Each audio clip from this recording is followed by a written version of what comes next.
মই সিদিনাখন আপোনালোকক এটা কথা কৈছিলো আৰু সেই কথাটো মোৰ সত্যত প্ৰমাণিত হ'ল সেই কাৰণে এই ভিডিঅটো নমস্কাৰ বন্ধু বান্ধৱীসকল কি খবৰ আপোনালোকৰ আমাৰ বাৰু ভালে আৰু এটা নিউজ দেখি আপোনালোকৰো বহুত ভাল লাগিব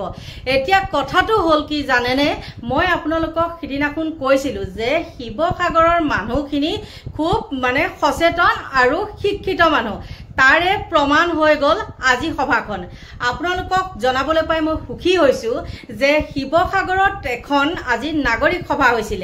আৰু সেই নাগৰিক সভাত কিছুমান মানুহক তাত নিমন্ত্ৰণ কৰিছিল প্ৰায়খিনি নাগৰিক সভা বুলি ক'লে সকলো মানে দল সংগঠনৰ পৰা আদি কৰি সকলোখিনি আৰু তাত সেই মানে ৰাজনীতিকৰণ নহক বুলিয়ে উপস্থিত নাছিল তাৰ স্থানীয় বিধায়ক অখিল গগৈদেৱ আৰু কি হৈ গল জানেনে আহি গল পাৰ্টি ফৰিং পাৰ্টি চিটিকা দি পেলাই দেখি গল যে মিছা কথাত তাত এজন সাংবাদিকে উপস্থাপন কৰিলে আৰু তেতিয়াই লাগি গল নাকত ধৰিলে কি হ'ব তাৰ পিছত লম্ফ জম্ফ কৰি লাগি গল আৰু সেইখিনিটো বাৰু সেইখিনিয়ে কিন্তু আপোনালোকক মই কৈছিলো যে শিৱসাগৰৰ মানুহখিনি বহুত মানে শিক্ষিত মানুহ আকৌ কৈছো গতিকে তেওঁলোকে প্ৰমাণ কৰি দিলে যে মানুহখিনিৰ একতাটো কিমান আছে আৰু এইকণতে আৰু এটা কথা মই উনুকিয়াব লাগিব অখিল গগৈদেৱ যেতিয়া নেকি জেলত আছিলে আৰু গম পায়ে তেওঁ মাতৃও সেই সময়ত বহুত অসুস্থ আছিল তেনেকৈ তেওঁ প্ৰচাৰ চলাইছিল আৰু আমিও গৈ তাত বহুতখিনি লাগিছিল কিন্তু তাত কি হৈছিল জানে কেজনমান মানে অসমীয়া মানুহে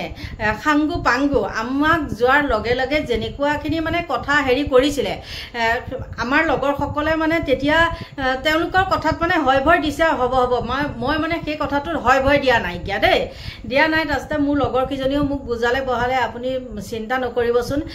একো নহয় এনেকে ক'লে তাৰছতে আহিলো কিন্তু সেই লৰাটোক যোনজন যুৱকে আমাক কৈছিলে মই ঠাইবিলাক পাহৰি যাওঁ দেই বহুত জায়গা ঘূৰিলো কিন্তু ঠাইখিনি পাহৰি যাওঁ আৰু তেতিয়া কি হৈছিল জানেনে সেই যুৱকজনক দেখো ইটো কাৰ্যালয় পা সিটো কাৰ্যালয় সিটো কাৰ্যালয় পা সিটো কাৰ্যালয় তেনেকৈ ঘূৰি ফুৰে তাৰছতে মানে আমাক বহুত ডাউন দিছিলে আৰু মোক কৈছিলে কি বোলে আপোনাৰ নম্বৰটো আপুনি দিয়ক তাৰছতে মই বোলো কিয় নম্বৰটো দিব লাগে কৈছে ইলেকশ্যনৰ যোনদিনাখন বোলে ৰিজাল্ট দিব সেইদিনাখন মানে মোক ফোন কৰিব আৰু মানে মই মানে ফোন কৰে এতিয়া কক আকৌ আপুনি কিয়নো ফোন কৰিব মোক আকৌ ৰিজাল্ট দিয়া দিনাখনে যে মোক ফোন কৰিব নহয় বোলে ৰিজাল্ট দিলে মানে তেওঁ এইটো বুজাইছিলে যে অখিল গগৈ হাৰিব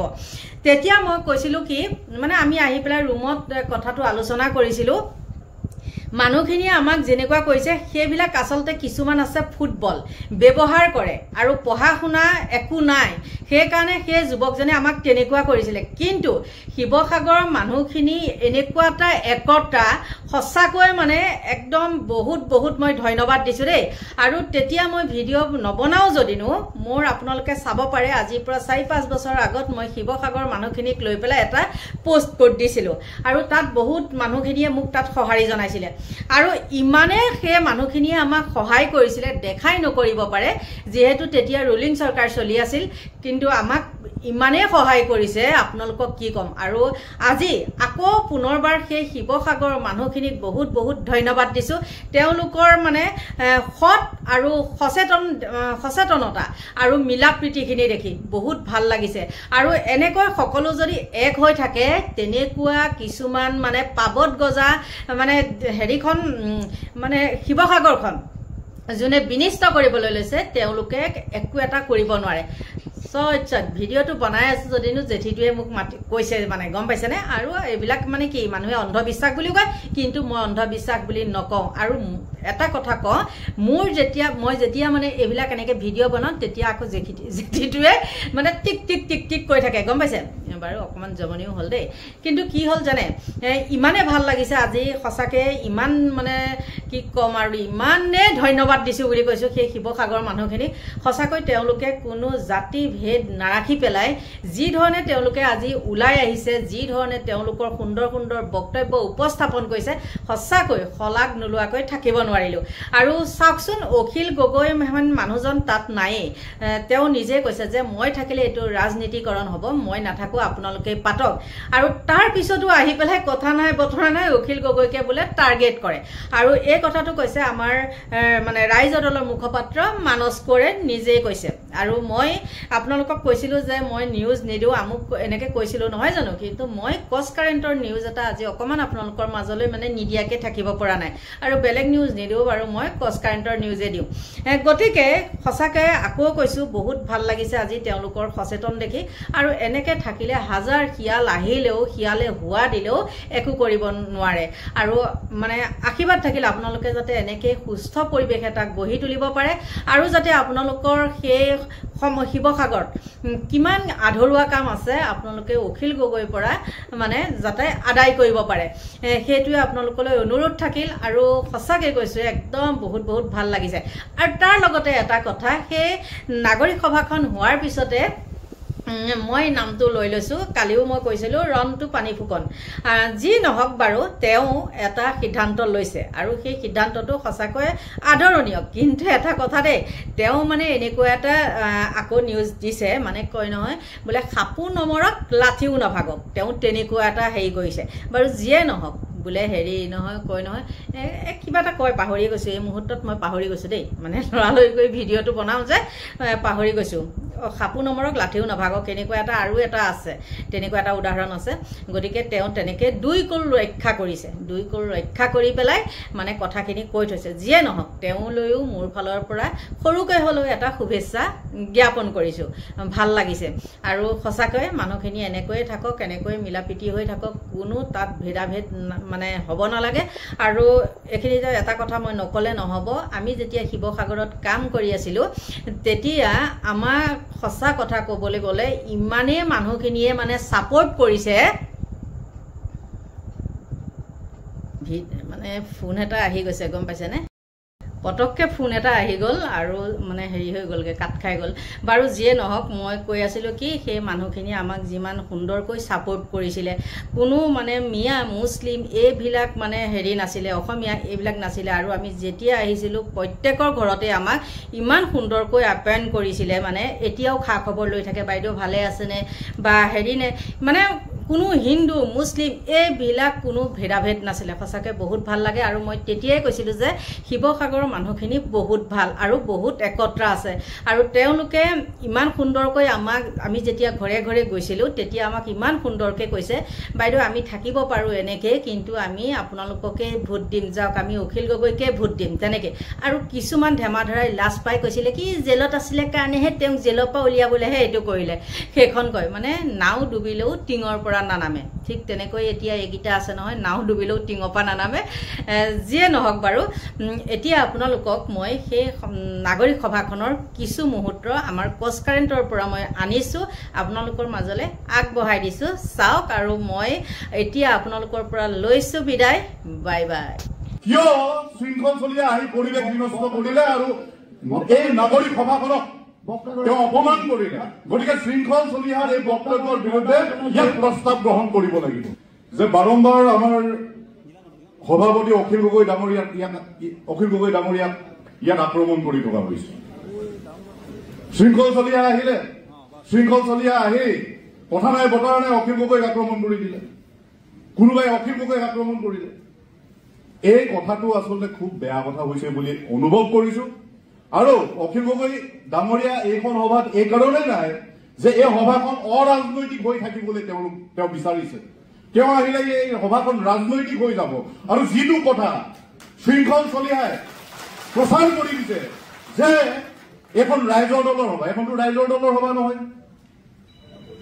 এইখনটো ৰাইজৰ দলৰ সভা নহয় কিয় শৃংখল চলিয়া আহি পৰিৱেশ বিনষ্ট কৰিলে আৰু এই নাগৰিক সভাখনক তেওঁ অপমান কৰিলে গতিকে শৃংখল চলিহাৰ এই বক্তব্যৰ বিৰুদ্ধে ইয়াক প্ৰস্তাৱ গ্ৰহণ কৰিব লাগিব বিশ্বাস কৰে আৰু গণতান্ত্ৰিকতাবাদক বিশ্বাস কৰে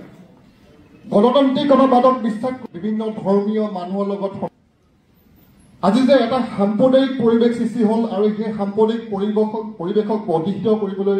আমি যে আজি ইয়াত ঐক্যবদ্ধ হৈছোঁ সেই বিষয়টো আমি গুৰুত্ব বুজিব লাগিব বিষয়টো কেৱল মিয়া নেকি বিষয়টো নিশ্চিতভাৱে বিদেশী আৰু সেই বিদেশী হিন্দু হ'ব পাৰে মুছলমানো হ'ব পাৰে ইয়াত কাৰো আপত্তি নাই মোৰ সন্মুখত উপস্থিত প্ৰতিজন মানুহ সি লাগিলে হিন্দুৱে হওক সি লাগিলে মুছলমানেই হওক কোনো বিদেশী ৰক্ষক নহয় সেই বাৰ্তাটো আজি আপোনালোকৰ এই উপস্থিতিয়ে প্ৰমাণ কৰিছে আৰু যদি খিলঞ্জীয়া অখলঞ্জীয়া কথা হয় তেতিয়াহ'লে এটা কথা মনত ৰাখিব লাগিব আমি কিছুদিনৰ আগত এটা অসমীয়া আৰু অসমীয়া এটা সংঘৰ্ষ হৈছিল তাত এই সভাতে চৰকাৰী পৃষ্ঠপোষকতাত এখন নাগৰিক সভা কৰিছিল আৰু জাতীয় দল সংগঠনৰ খিলঞ্জীয়া মানুহৰ মাটি ৰক্ষা সম্পদৰ ৰক্ষাৰ কথা যেতিয়া প্ৰসংগ তুলিছিলো তেতিয়া তেওঁলোকে মুখ্যমন্ত্ৰীৰ লগত বহাই দিম বুলি কৈছিল আমি দাবী কৰিছিলো যে খিলঞ্জীয়া মানুহৰ সাংবিধানিক ৰক্ষা কবচ লাগে আজি আকৌ এটা পৰিৱেশ সৃষ্টি হৈছে কোনো চৰকাৰী পৃষ্ঠপোষকতা লোৱা নাই আমি সন্দেহ কৰিছো যে শিৱসাগৰ এটা হিন্দু মুছলমানৰ সংঘৰ্ষ হোৱাত এছামে উচতনি দি আছে আৰু সেই উচতনি দিয়া মানুহবিলাকক আজি সভাই ক'ব বিচাৰিছো তোমালোকে যিমানেই চেষ্টা কৰা ইয়াত শিৱসাগৰত সম্প্ৰীতি ঐক্য অটুট থাকিব তাত আৰু কোনো কথা নাই সাংবিধানিক ৰক্ষা কবচ লাগে আমি গণতান্ত্ৰিকতাবাদক যিহেতু বিশ্বাস কৰো যিসকলে মিয়া খেদা আন্দোলন কৰিছে বা মিয়াৰ বিৰুদ্ধে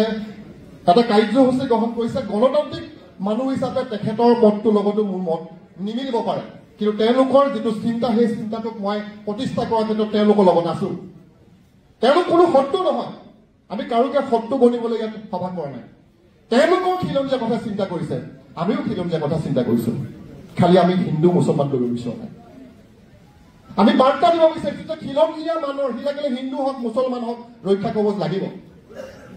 খিলঞ্জীয়া মানুহৰ মাটি অধিকাৰ সম্পদৰ অধিকাৰ আৰ্থ সামাজিক সুৰক্ষাৰ কাৰণে যি ৰক্ষা কবচ সেই ৰক্ষা কবচৰ কাৰণে সাংবিধানিক ৰক্ষা কবচৰ কাৰণে ইতিমধ্যে আন্দোলন হৈছে 6 জনগোষ্ঠী জনজাতিকৰণৰ আন্দোলন অসমক বিশেষ ৰাজ্য মৰ্যাদা আৰু অসমক জনজাতীয় ৰাজ্য ঘোষণা কৰি ইয়াৰ খিলঞ্জীয়া মানুহৰ কাৰণে এটা নিৰাপত্তাৰ কাৰণে আন্দোলন হৈছে সেই আন্দোলনটো নকৰি যদি আমি আইন বহিৰ্ভূতভাৱে যদি আমি কোনো কাম কৰো তাত আমাৰ অলপ কিছু সন্দেহ হয় আৰু এটা কথা এই শিৱসাগৰে সকলোৱে কয় যে এই শিৱসাগৰ জাতীয়তাবাদৰ পীঠস্থান পিছন এই জাতীয়তাবাদ কেৱল উজনি অসমতে সীমাবদ্ধ নেকি এই জাতীয়তাবাদ সমগ্ৰ অসমক লৈ হ'ব যদি উজনিত বিদেশী আছে তেতিয়াহ'লে নামনিলে কিয় যাব যদি উজনিত বিদেশী আছে সমগ্ৰ অসমৰ পৰা বিদেশী যাব লাগিব তাৰ এটা আন্দোলন আমি গঢ়ি তুলিব লাগে বক্তব্য চব কৰিব এই মাটিয়ে কেতিয়াও ঘৃণা শিকোৱা নাই এই মাটিয়ে সম্প্ৰীতি শিকাইছে এই মাটিয়ে আমাক যদি জাতীয়তাবাদ শিকাইছে উজনি নামনি কৰিবলৈ শিকা নাই উজনি নামনি নহয় সমগ্ৰ অসমৰ পৰা বিদেশী যাব লাগিব আজি এই সভাই বিদেশী খেদা আন্দোলনৰ পুনৰবাৰ আমি বৈজ্ঞানিকভাৱে আমি আন্দোলনটো কিন্তু হিন্দু মুছলমান নকৰিম এই কথাটো আমি ক'ব বিচাৰিছো শেষত পুনৰবাৰ মই সময় যিহেতু কম পুনৰবাৰ আজি সভাই এটা প্ৰস্তাৱ লোৱা যাওক যে আমি প্ৰতিজন খিলঞ্জীয়া মানুহৰ ৰক্ষণাবেক্ষণৰ কাৰণে সাংবিধানিক ৰক্ষা কবচৰ আন্দোলন হওক কিন্তু হিন্দু মুছলমানৰ ভাতৃঘাতী সংঘৰ্ষ লগাব পৰা কোনো শক্তিক কোনো যাতে প্ৰশ্ৰয় নিদিয়ে আৰু সি লাগিলে হিন্দুৱে হওক লাগিলে মুছলমানে হওক বাংলাদেশী বিদেশী সেই বাৰ্তাটো ইয়াৰ পৰা যাওক তাৰ অনুৰোধ জনাই মই ক'বলৈ সামৰণি মাৰিছো ধন্যবাদ